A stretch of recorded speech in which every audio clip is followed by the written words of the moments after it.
Hi friends, welcome to my channel TV ಕಥೆಗಳು. ಬನ್ನಿ, Karna serial ಇವತ್ತಿನ ಸಂಚಿಕೆ ಏನಾಗುತ್ತೆ ಅಂತ ನೋಡ್ಕೊಂಬರೋಣ. ನೀವೇನಾದರೂ ನನ್ನ ಚಾನಲ್ನ ಫಸ್ಟ್ ಟೈಮ್ ನೋಡೋದಾದರೆ ಲೈಕ್ ಮಾಡಿ, ಶೇರ್ ಮಾಡಿ ಮತ್ತು ಸಬ್ಸ್ಕ್ರೈಬ್ ಮಾಡಿ. ಕರ್ಣ ಅವರು ನಿಧಿಯನ್ನು ಕಾಲೇಜ್ ಲೆಕ್ಚರ್ ಆಗಿ ಮಾಡಿರ್ತಾರೆ. ಸಂಜೆ ಕ್ಲಾಸಿಗೆ ಇಲ್ಲಿ ಲೆಕ್ಚರ್ ಆಗಿ ನಿಧಿಯವರು ಹೋಗಿರ್ತಾರೆ. ನಿಧಿಯನ್ನು ನೋಡಿ ಈ ಕಡೆ ಸಂಜೆಯವರು ಕೂಡ ಅಲ್ಲಿಂದ ಹೊರಡಬೇಕು ಅಂತ ಹೋಗ್ತಾ ಇರುವಾಗ ನಿಧಿಯವರು ಕೂಡ ಇಲ್ಲಿ ಹೇಳ್ತಾರೆ, ನೀನು ಕ್ಲಾಸಲ್ಲಿ ಇರ್ತೀಯ ಇಲ್ಲ ಜೈಲಿಗೆ ಹೋಗ್ತೀಯ ಅಂತ ಇಲ್ಲಿ ಹೇಳ್ತಾರೆ. ಆಗ ಸಂಜೆಯವರು ಕೂಡ ತುಂಬಾನೇ ಕೋಪದಿಂದ ನಿಧಿ ಅಂತ ಇಲ್ಲಿ ಹೇಳ್ತಾರೆ. ಆದರೆ ಸಂಜೆಯವರು ಅದೇ ಕ್ಲಾಸಲ್ಲಿ ಕೂರಬೇಕಾಗುತ್ತೆ. ಮತ್ತು ಪ್ರಿಯಾ ಅವರು ಕೂಡ ಸಂಜಯ್ ಮೊಬೈಲನ್ನು ಕೊಡದೆ ತುಂಬಾ ಸತಾಯಿಸ್ತಾ ಇರ್ತಾರೆ. ಆದರೆ ಸಂಜೆಯವರು ಕೂಡ ಅವರಿಬ್ಬರ ಮೇಲೆ ತುಂಬಾ ಕೋಪದಿಂದ ಇರ್ತಾರೆ. ಮತ್ತು ಸಂಜಯ್ ಮತ್ತು ನಯನತಾರ ಅವರು ಕೂಡ ಈ ಕಡೆ ನಿಧಿಯವರು ಸಂಜಯ್ ಲೆಕ್ಚರ್ ಆಗಿರೋದು ಅವರಿಗೆ ತುಂಬಾ ಕೋಪ ತರುತ್ತೆ. ಆಗ ಅವರು ರಮೇಶ್ಗೆ ಕಾಲ್ ಮಾಡಿ, ಅಣ್ಣ, ನೀನು ಕರ್ಣ ಮತ್ತು ನಿಧಿನ ಎಷ್ಟು ದೂರ ಮಾಡಬೇಕು ಅಂತ ಇದ್ರು, ಅವರು ತುಂಬಾ ಹತ್ರ ಆಗ್ತಾ ಇದ್ದಾರೆ. ನೀನು ಏನು ಮಾಡ್ತಿದ್ದೀಯೋ ನನಗೆ ಗೊತ್ತಿಲ್ಲ. ಆದರೆ ಈ ನಿಧಿಯನ್ನು ಕರ್ಣನು ಕಾಲೇಜ್ ಲೆಕ್ಚರ್ ಆಗಿ ಮಾಡಿದ್ದಾನೆ ಅಂತ ಇಲ್ಲಿ ಹೇಳ್ತಾ ಇರ್ತಾರೆ. ಆಗ ರಮೇಶ್ ಅವರು ಕೂಡ ಅವರು ಹೇಳ್ತಾರೆ, ನೀವು ಏನು ಮಾತಾಡದೆ ಕಾನ್ಫರೆನ್ಸ್ ಕಾಲಿಗೆ ಹೋಗಿ ನೋಡಿ, ಎಲ್ಲ ವಿಷಯ ನಿಮಗೆ ಗೊತ್ತಾಗುತ್ತೆ ಅಂತ ಇಲ್ಲಿ ಹೇಳ್ತಾರೆ. ಆಗ ಸಂಜಯ್ ಅವರು ಕೂಡ ಇಲ್ಲಿ ಹೇಳ್ತಾರೆ, ಅಪ್ಪ, ನಾವು ಕಾನ್ಫರೆನ್ಸ್ ರೂಮಿಗೆ ಹೋಗಿ ಏನು ಮಾಡೋದು ಅಂತ ಇಲ್ಲಿ ಹೇಳ್ತಾ ಇರ್ತಾರೆ. ನೀನು ಏನು ಮಾತಾಡದೆ ಅಲ್ಲಿ ಹೋಗಿ ನೋಡು, ಆಗ ನಿನಗೆ ಎಲ್ಲ ಗೊತ್ತಾಗುತ್ತೆ ಅಂತ ಇಲ್ಲಿ ಹೇಳ್ತಾರೆ. ಕಾನ್ಫರೆನ್ಸ್ ರೂಮಲ್ಲಿ ನಿಧಿನ ಇನ್ವೆಸ್ಟಿಗೇಟ್ ಮಾಡಲಿಕ್ಕೆ ಇಲ್ಲಿ ಬೋರ್ಡಿಂದ ಪ್ರೊಫೆಸರ್ ಕೂಡ ಇಲ್ಲಿ ಬಂದಿರ್ತಾರೆ. ಅವರು ಕೂಡ ಡಾಕ್ಟರ್ ನಿಧಿಯನ್ನ ಇನ್ವೆಸ್ಟಿಗೇಟ್ ಮಾಡ್ತಾ ಇರ್ತಾರೆ. ಕರ್ಣ ಮತ್ತೆ ನಿತ್ಯ ಅವರು ಕೂಡ ಅಲ್ಲೇ ಇರ್ತಾರೆ. ಹಾಗೆ ಆ ಪ್ರೊಫೆಸರ್ ಕೂಡ ಕೇಳ್ತಾ ಇರ್ತಾರೆ, ನಿಮಗೆ ಲೆಕ್ಚರ್ ಆಗೋ ಅಧಿಕಾರ ಯಾರು ಕೊಟ್ಟರು? ಅದಕ್ಕೆ ಅಂತ ರೂಲ್ಸು ರೆಗ್ಯುಲೇಷನ್ನು ಕೂಡ ಇರುತ್ತೆ. ಹಾಗೆ ನೀವು ಸ್ಟೇಟ್ ಮೆಡಿಕಲ್ ಕೌನ್ಸಿಲ್ ವ್ಯಾಲ್ಯೂ ರಿಜಿಸ್ಟ್ರೇಷನ್ನು ನಿಮ್ಮ ಹತ್ರ ಇದೆಯಾ ಅಂತ ಇಲ್ಲಿ ಕೇಳ್ತಾ ಇರ್ತಾರೆ. ಮತ್ತು ನೀವು ಅದಕ್ಕೆ ಎಕ್ಸಾಮನ್ನು ಬರೆದಿದ್ದೀರಾ, ಥಿಯರಿ ಎಲ್ಲ ಮುಗಿಸಿದ್ದೀರಾ ಅಂತ ಇಲ್ಲಿ ಕೇಳ್ತಾ ಇರ್ತಾರೆ. ಮತ್ತು ಆ ಕಡೆಯಿಂದನೂ ಕೂಡ ಮೇಡಮ್ ಅವರು ಆ ರಿಜಿಸ್ಟ್ರೇಷನ್ನು ನಿಮಗೆ ವ್ಯಾಲ್ಯೂ ಇದೆಯಾ ಅಂತ ಇಲ್ಲಿ ಕೇಳ್ತಾ ಇರ್ತಾರೆ. ಯಾವುದಕ್ಕೂ ನಿಧಿ ಉತ್ತರ ಕೊಡದೆ ಸುಮ್ಮನೆ ನಿಂತಿರ್ತಾರೆ. ಮತ್ತು ಕರ್ಣ ಅವರು ಕೂಡ ಅವರು ಹೇಳ್ತಾ ಇರ್ತಾರೆ, ಅವರು ಈ ಕಾಲೇಜಿಗೆ ಟಾಪರ್ ಆಗಿದ್ದಾರೆ, ಎಲ್ಲದರಲ್ಲೂ ಕೂಡ ಅವರು ಫಸ್ಟಲ್ಲಿ ಇದ್ದಾರೆ, ಥಿಯರಿಯಲ್ಲೂ ಕೂಡ ಮತ್ತು ಅಕಾಡೆಮಿಕಲ್ಲೂ ಕೂಡ ಅವರು ಚೆನ್ನಾಗಿ ಸ್ಕೋರ್ ಮಾಡಿದ್ದಾರೆ ಅಂತ ಇಲ್ಲಿ ಹೇಳ್ತಾರೆ.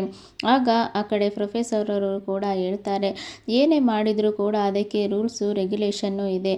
ಇವರು ಟ್ರೈನಿಂಗು ಮಾಡಿದ್ದಾರೆ ಅಂತ ಹೇಳಿ ಇವರಿಗೆ ಆಪರೇಷನ್ ಮಾಡಲಿಕ್ಕೆ ಬಿಡೋಕ್ಕಾಗುತ್ತಾ ಅಂತ ಇಲ್ಲಿ ಹೇಳ್ತಾ ಇರ್ತಾರೆ.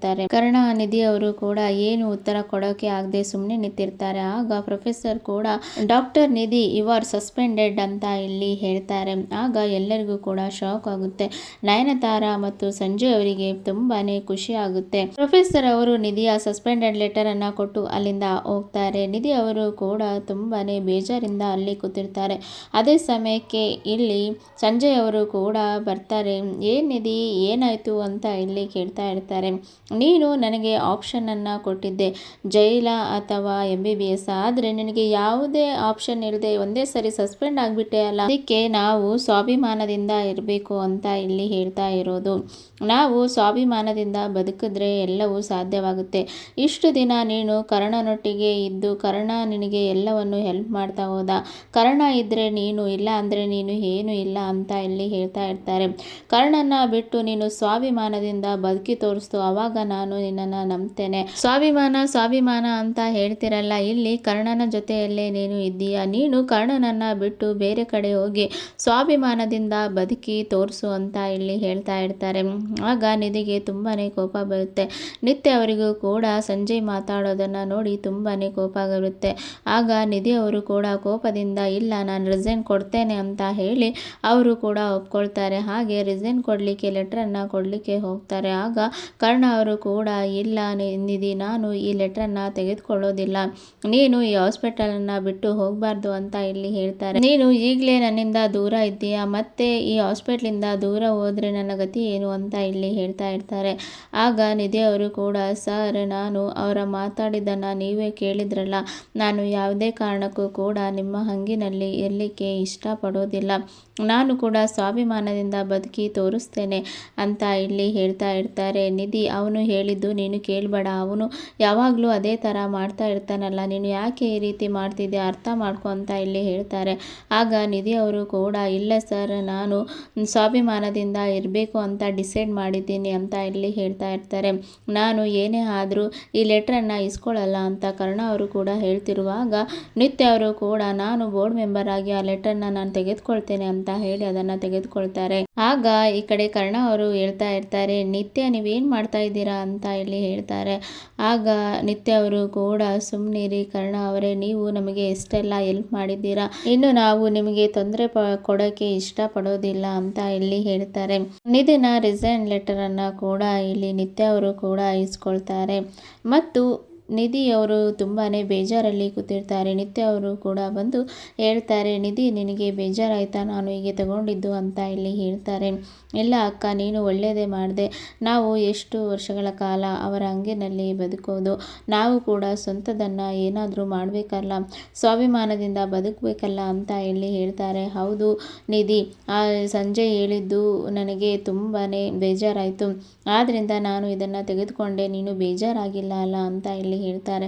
ಇಲ್ಲ ಅಕ್ಕ, ನನಗೆ ಬೇಜಾರಿಲ್ಲ, ನೀನು ಒಳ್ಳೆಯದೇ ಮಾಡಿದೆ ಅಂತ ಇಲ್ಲಿ ಹೇಳ್ತಾರೆ.